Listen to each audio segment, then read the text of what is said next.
You just feel yourself. Yeah. It's just like when you're making love with someone, you know, how you're completely, supremely with that moment. Like that's all that's happening ever, you know. Yeah. That's sort of the way it is when I'm singing. You just sort of get just inside yourself, and that becomes, you know, it becomes the entirety. Yeah.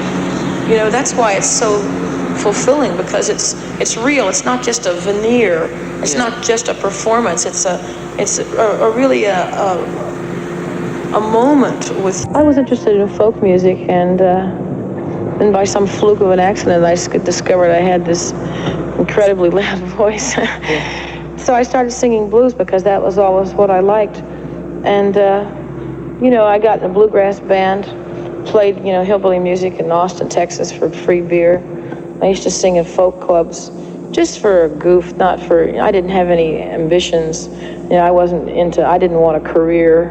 The career just sort of came after I started singing. It was very strange. I got in the band just because they were my friends, and the scene that was happening was all my scene and my people. It was a familial thing. You know, I didn't set out to be a singer. That came after I was already a singer. Which is lucky, because I would never have done it any other way.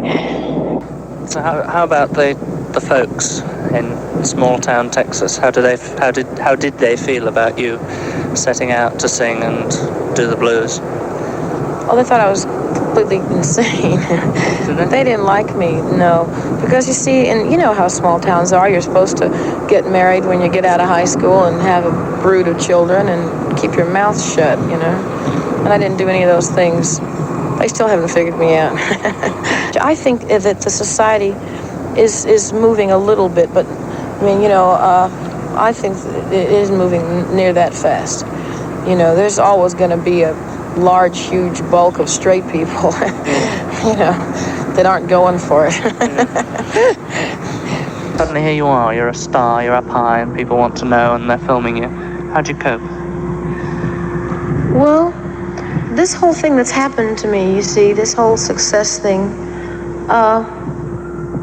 it hasn't yet really compromised the position that I took a long time ago in Texas. That was to be true to myself, to be the person that was on the inside of me, and not play games. Like, that's what I'm trying to do mostly, in the whole world, is to not bullshit myself, and not bullshit anybody else. To be righteous to myself. I mean, to be real. You know what I mean? And so far, you know, I'm just trying to I'm doing that. I am, you know. I'm not wearing cardboard eyelashes and you know, and girdles and playing in Las Vegas. I mean, I'm still being Janis. It just happens to be on a slightly different level or something now. Does the fact that I'm sitting holding a microphone and over there he's pointing a camera at you, does that? Well, it is inhibiting. I'd much rather be sitting in a bar with you, you know, and have them you know, they could be there too. Yeah, if they wanted. You know. Yeah, but you see, fortunately, I sort of gotten used to it, you know, and, you know, I suppose it's because I've never been premeditated enough in show business that I was worried about putting on a face, you know what I mean? Yeah. So I can sit here and tell you the truth, you know, although that is slightly inhibiting. I mean, it doesn't force a game on me, because I refuse to let it force a game on me. Yeah. So I can sit here and be just as honest as I would be in a bar, although I'd be a little happier in a bar. Yeah.